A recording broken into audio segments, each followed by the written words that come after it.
Kitchen സിങ്കിന്റെ അടിഭാഗം നിങ്ങളുടെ വീട്ടിലെ ഒരു ഹിഡൻ അലർജി സോൺ ആണെന്ന് നിങ്ങൾക്ക് അറിയാമോ? പുറത്തുനിന്ന് നോക്കുന്ന ആൾക്കാർക്ക് കിച്ചൺ വളരെ ക്ലീൻ ആണ്, ഫ്ലോർ ദിവസവും തുടയ്ക്കുന്നുണ്ട്, കൗണ്ടർ ടോപ്പ് കൃത്യമായിട്ട് വൃത്തിയാക്കുന്നുണ്ട്, സിങ്ക് പലപ്പോഴും കഴുകുന്നുമുണ്ട്. പക്ഷേ സിങ്കിന് താഴെയുള്ള ക്യാബിനറ്റ് നിങ്ങൾ എപ്പോഴാണ് അവസാനമായിട്ട് പരിശോധിച്ചിട്ടുള്ളത്? അവിടെ ഉണ്ടാകുന്ന ചെറിയ ലീക്കേജ് അല്ലെങ്കിൽ ചെറുതായി നിൽക്കുന്ന ഒരു ഈർപ്പം പോലും മോൾഡ് വളരാൻ സഹായിക്കുന്ന ഒരു ഫാക്ടറാണ്. ഇത് നിങ്ങളുടെ തുടർച്ചയായ മൂക്കൊലിപ്പിനാണെങ്കിലും മൂക്കടപ്പിനാണെങ്കിലും അലർജിയുടെ സിംറ്റംസ് ആണെങ്കിലും ട്രിഗർ ചെയ്തുകൊണ്ടേയിരിക്കും. കിച്ചൺ സിങ്കിന് താഴെ പൈപ്പും ഡ്രെയിൻ കണക്ഷൻസും ഉണ്ടായിരിക്കും. ഇതിലെവിടെയെങ്കിലും ചെറിയൊരു ലീക്കേജ് ഉണ്ടായാൽ പോലും ആ ക്യാബിനറ്റിൽ വെന്റിലേഷൻ പ്രത്യേകിച്ച് കുറവ് കൂടെ ആണെങ്കിൽ അവിടെ മോൾഡ് വളരാനുള്ള ഒരു സാഹചര്യം ക്രിയേറ്റ് ചെയ്യുകയാണ് ഉണ്ടാവുന്നത്. ക്യാബിനറ്റ് തുറക്കുന്ന സമയത്ത് ഒരു പഴകിയ ഈർപ്പത്തിൻ്റെ സ്മെല്ലുണ്ടോ?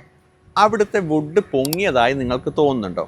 പലപ്പോഴും ക്യാബിനറ്റിൻ്റെ കോർണറുകളിൽ പച്ച, കറുപ്പ് അല്ലെങ്കിൽ വെള്ള നിറത്തിലുള്ള ഒരു പൊടി പോലെയോ അല്ലെങ്കിൽ ഒരു കളർ ചേഞ്ചസോ നിങ്ങൾക്ക് തോന്നുന്നുണ്ടോ? പൈപ്പിന് ചുറ്റും സ്ഥിരമായി നനവ് നിൽക്കുന്നുണ്ടോ?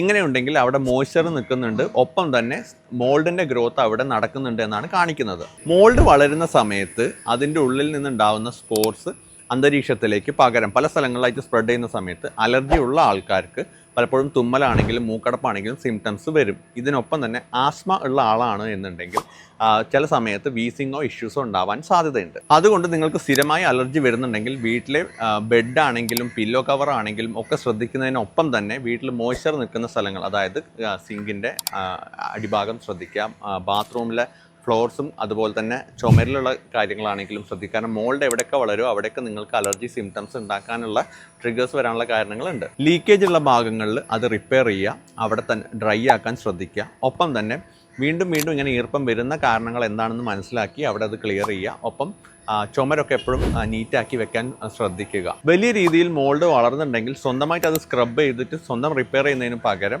കൃത്യമായ രീതിയിൽ അത് റിമൂവ് ചെയ്യുക. ഇന്ന് തന്നെ വീട്ടിലെ സിങ്കിന് താഴെയുള്ള ക്യാബിനറ്റ് എല്ലാവരും ഒന്ന് തുറന്ന് പരിശോധിക്കുക. അവിടെ ഈർപ്പമോ പാടുകളോ എന്തെങ്കിലും ഉണ്ടോ എന്ന് കമൻറ്റ് ചെയ്യുക. അലർജിയുള്ള നിങ്ങളുടെ ഫ്രണ്ട്സിന് വേണ്ടിയിട്ട് ഈ സ്ഥലം കൂടി ഒന്ന് ചെക്ക് ചെയ്യുക എന്ന് പറഞ്ഞ് ഈ വീഡിയോ ഒന്ന് അയച്ചു കൊടുക്കുക.